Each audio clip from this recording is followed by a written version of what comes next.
Mga kanayon, hindi na muna ako magda-diet dahil for today's video, meron akong dinayong coffee shop na nasa gitna ng palayan. Wow! Tara mga kanayon, samahan nyo ako sa trending coffee shop ng Pangasinan.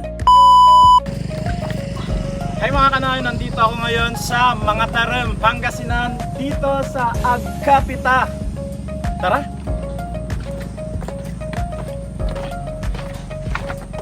Wow! Ganda dito. Tignan nyo guys. Dito sa Agkapita mga kanayon, the viral coffee shop na talagang dinadayo ng mga taga Pangasinan. Hindi lang taga Pangasinan mga kanayon yung dumadayo dito dahil ito ay trending na trending. Dahil nga mga kanayon sa kakaibang location na tinayo itong coffee shop sa gitna ng malawak na palayan dito sa Mga Tarem, Pangasinan. Dahil nga mga kanayon mahilig ko sa kape, first time kong dayuhin itong Agkapita dito sa Mga Tarem na talagang marerelax ka sa kanilang coffee shop na nasa gitna ng palayan. Ang una kong pinasukan mga kanayon yung kanilang bar room na pwede kayong uminom dito mga kanayon. Ang susunod kong pinasukan mga kanayon is yung coffee shop nila. Dito talaga ako nag-stay mga kanayon. Tamang-tama ito mga kanayon sa mga magbabarkada, magjowa at pangpamilya. Sa mga kanayon ko na nasa Maynila, pwede kayong pumunta dito para matikman at mag-unwind dito sa Agkapita sa Mga Tarem, Pangasinan. Pinuntahan ko na nga din itong sa taas nila mga kanayon na talagang ma-amaze ka. Mawawala yung mga problema mo. Pero nung bumaba ako mga kanayon, andun pa rin pala yung problema ko. Pwede nga din pala kayong mga kanayon uminom dito sa taas. Wag lang kayong malalasing masyado Iniisip ko nga dyan mga kanayon kung paano ko iinumin yung mga alak dyan. Naalala ko nga mga kanayon na hindi pa ako nag-order, kaya dali-dali akong pumunta dito para mag-order ng makakain ko. Pero syempre mga kanayon, tinanong ko agad yung bestseller nila dito sa Agkapita. Kaya nga bestseller mga kanayon, kaya binabalik-balikan nila dahil nga sa mura na at masarap pa at marerelax ka pa sa sobrang ganda ng coffee shop na nasa gitna ng palayan. Meron nga sila ditong mga pasta, pizza, pika-pika at marami pang iba. Ito nga mga kanayon yung kanilang menu. Ito nga mga kanayon yung mga drinks nila. Kung ayaw nyo naman mga kanayon na may kape, di wag kang magkape. Meron din sila dyan na no coffee base. Meron din sila dito mga kanayon pigar-pigar at marami pang iba. Kaya kung nakapunta ka dito mga kanayon, don't forget to follow, like, and share ang kanilang page. Ito na nga mga kanayon yung in-order ko na Nachos Overload. Sabayan mo pa ng napakalaking signature Agkapita burger. Nachos Overload mga kanayon is good for 4 person na to. Sobrang laki. At ito na nga mga kanayon yung pizza nila na garlic white pizza na sobrang sarap. Wow! At syempre mga kanayon, hindi papahuli yung paborito kong chicken wings na yung jump platter. Wow!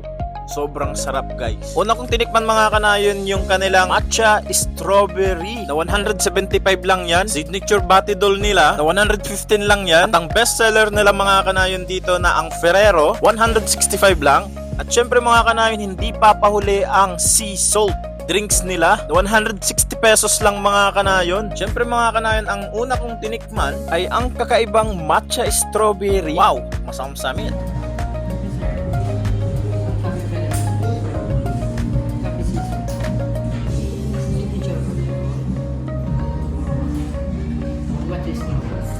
Ito nga mga kanayon yung pizza nila na garlic white pizza. Sulit na nga mga kanayon sa halagang 399 pesos. Good for 5 person nga yan mga kanayon, kaya sulit na. Yung 399 pesos mo, pang barkada na yan. Itong Agkapita burger nga nila mga kanayon is good for 3 person. Sa halagang 219 pesos, sulit na mga kanayon. Hindi nga kasya sa bunganga ko mga kanayon, kaya in-slice ko na lang. At ito na nga mga kanayon yung the best na natikman ko dito sa Agkapita. Ito nga mga kanayong chicken wings, yang chom platter. Korean ano yan Ito mga kanayon is 249 pesos. Good for 5 person na.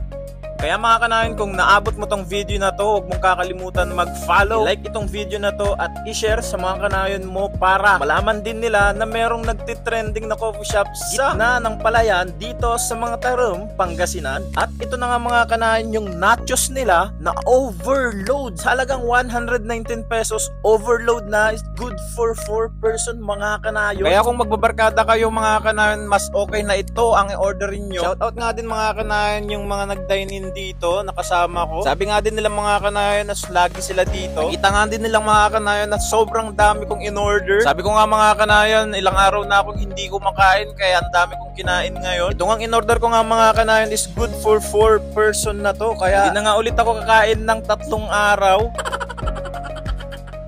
Hi mga kanayon, shout out sa mga course dito na nakasama ko dito sa Agkapita. Lagi po kayo dito? Ngayon na po. Oo, ngayon lang. First time ko ngayon pumunta dito sa mga tarim. Taga mga tarim po kayo? Sa mga tarim. Ba't ang gaganda ng mga taga mga tarim? Ano ba? Ano ba? Ano ba? Thank you. Pati po mga nature maganda dito. Hi mga kanayon. Andito yung mga kanayon natin sa mga tarim. Lagi po kayo dito? Lagi. Lagi. Taga mga tarim po kayo. Kain po kayo doon, ha?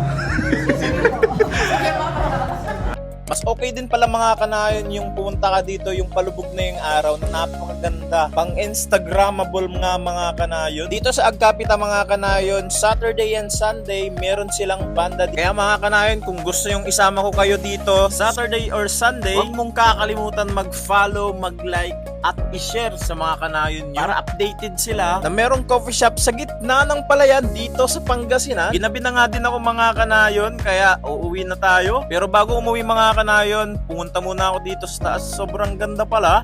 Wow! Ay mga kanayon, maraming salamat Agkapita dito sa mga Tarim, Pangasinan. Ang trending na coffee shop dito sa Pangasinan. The best mga kanayon, pumunta ka na dito sa mga Tarim, Pangasinan at nasa gitna sila ng rice field. Thank you so much! Mga kanayon, kung hindi mo pa alam to, gumamit ka lang ng Google at i-type mo lang ang Agkapita. Searchable yan mga kanayon, kaya hindi ka mawawala. So hanggang dito na nga lang mga kanayon. Don't forget to follow, like, and share. Maraming salamat.